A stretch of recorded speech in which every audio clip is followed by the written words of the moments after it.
maybe it's time. Certain things like the Montauk daisy, I would bring, it's already starting to grow, I would go all the way down.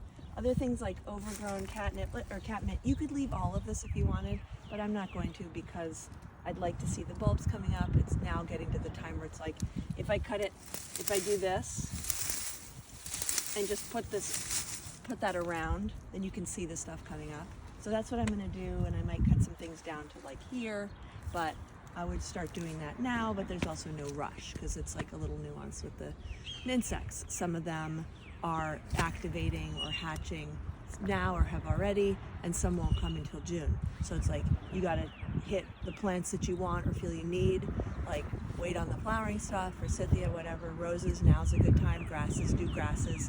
Chop and drop is where you just take it off, you cut it back, you put it there. This is gonna get huge, so it'll cover it up anyway. This goes into the soil now, so this will enrich the soil.